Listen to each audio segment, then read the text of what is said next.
ఇప్పుడే జీ5 app download చేయండి. చూడండి మీ ఫేవరెట్ టీవీ షోస్ ఎప్పుడైనా ఎక్కడైనా.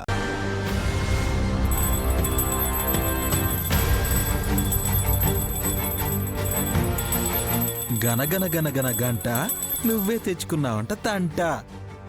నేనన్నది ఏంటంట? అర్థం కాలేదు కదా పాప? నువ్వే చూస్తావు కదా మేమిచ్చిన జలక్ ఎలా ఉంటుందో.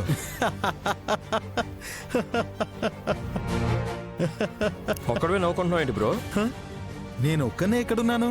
ఇక్కడే ఉన్నారు కదా. అరే అది కాదు, నాతో పాటు చిట్టి తల్లి, బుజ్జాయి, గాయత్రి పాప కూడా ఉంది కదా అని అంటున్నాను.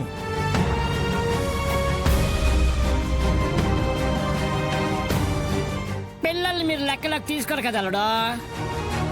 రేపొద్దున నా కడుపున వదిన పుడితే తప్ప ఏ బిడ్డని ఎత్తుకోడనుకుంటా పెద్దలుడు. అవును పిన్ని, బావగారి కన్న కొడుకు పుండరి బాబుని కూడా ఎత్తుకోరు.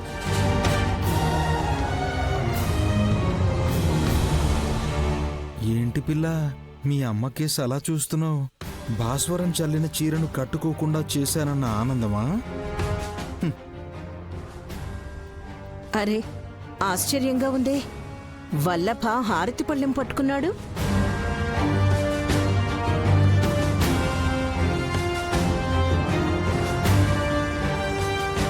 అక్కాయ్ చేతిలో గంట కూడా ఉంది అక్కాయ్. గంట కాకుండా ఇంకేం వాయిస్తాడండి? పెద్దల్లుడు పరమ భక్తుడుగా మారాడని సంతోషించండి. ఆ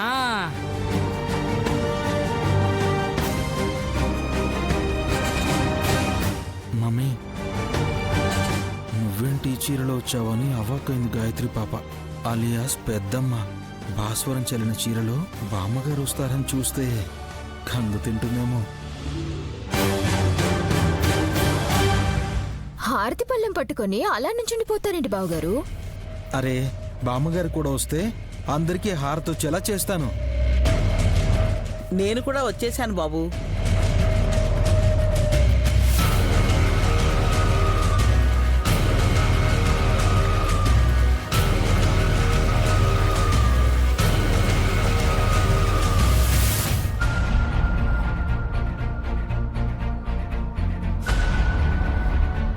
బామ్మ, నువ్వు కట్టుకున్న చీర చాలా బాగుంది.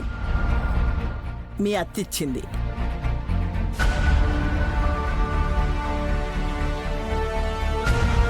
పండగ పబ్బాలేం లేవు, కొత్త చీర ఎందుకు ఇచ్చారతయ్య? నీకిస్తే ఇలా అడిగేదానివి కాదుగా. మాట వరుసకు అడిగానండి.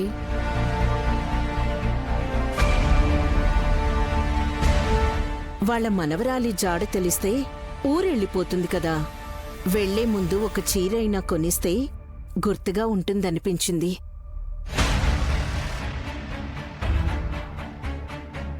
ఇప్పుడేం బామ్మ బయలుదేరడం లేదు కదా అత్తయ్య?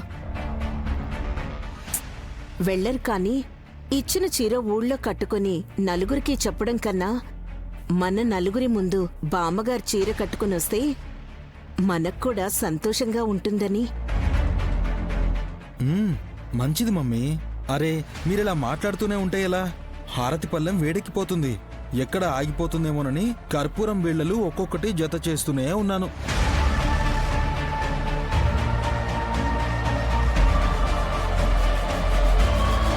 ఓ పాపం చేయి కాలుతుందేమో. ఆ హారతి తీసుకుని ముందు ఏదో నువ్వు కళ్ళకద్దుకోవే. తీసుకుంటానుండండి. హే, నేనే ఒక్కొక్కరి దగ్గరకు వచ్చి ఇస్తాను, తొందరపడకండి.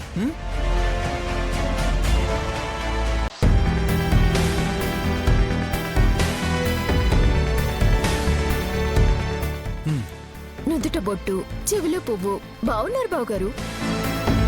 ఇలాగే భక్తిని పెంచుకుంటూ పోతే పాపాలు కరిగిపోతాయి బ్రో, ఈ హారతి కర్పూరంలా. అలాగే లేరా, ఆయన నేనేమైనా పాపాలు చేసుంటే అందులో సింహభాగం మమ్మీదే ఉంటుంది. ఎప్పుడేం మాట్లాడాలో తెలీదా నీకు? ఆ భక్తిలో పెద్ద మరదలు నైనీని మించిపోవాలి అనుకుంటున్నాను. అంతకన్నా సంతోషం ఏముంటుంది బావగారు? కాకుంటే దేవుడి గదిలో దీపారాధన చేశాక మీరు హారతి ఇచ్చుంటే బాగుండేది.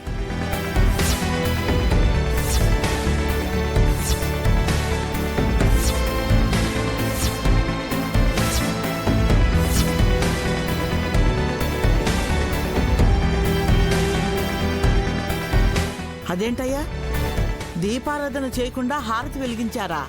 ఆ, ఆ, అంటే బామ్మగారు అది అది నాకు పూజ చేయడం అలవాటు లేదు కదా అని. అది ఇంగిత జ్ఞానం బాబు. దానికోసం శాస్త్రాలు వేదాలు వల్లవేయనక్కర్లేదు. ఏదోలేండి, ఈసారికి క్షమించి హారతి తీసుకోండి బామ్మగారు.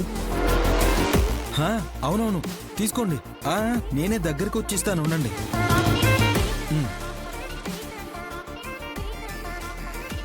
వద్దు బాబు వద్దు.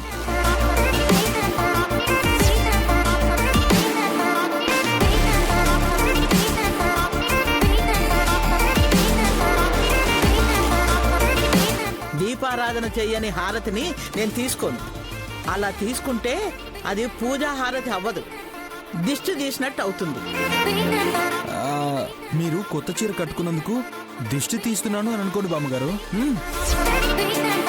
వద్దే వద్దు బాబు.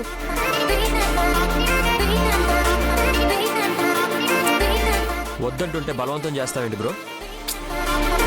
అరే నేనేమైనా ప్రమాణం తీసుకోమంటున్నానా? హారతే కదా. తీసుకోండి బామ్మగారు.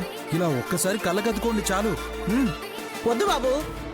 అరే తీసుకోండి బామ్మగారు, పర్లేదు. ఒక్కసారి కళ్ళకద్దుకోండి. అయ్యో వద్దు బాబు. బామ్మగారు ఒకసారి ఇలా అద్దుకోండి చాలు.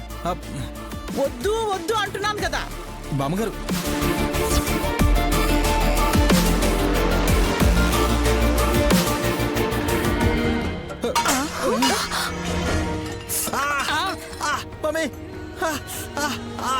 మమ్మీ,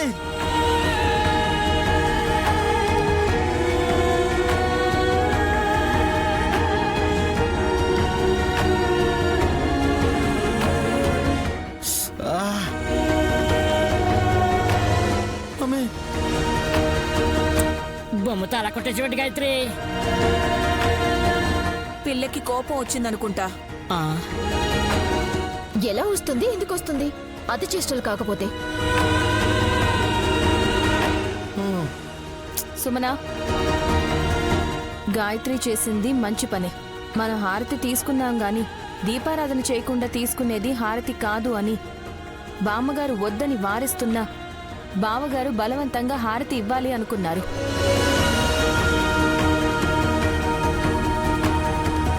అది పద్ధతి కాదని ఆ కర్పూరాన్ని కాలరాసేలా చేసింది గాయత్రి. పెద్దావిడ చెప్తున్నా మొండిగా ప్రవర్తించిన బ్రోకి బుద్ధొచ్చేలా చేసింది. జీ5 యాప్ డౌన్లోడ్ చేసి అన్ని ఎపిసోడ్స్ పూర్తి ఉచితంగా చూడండి.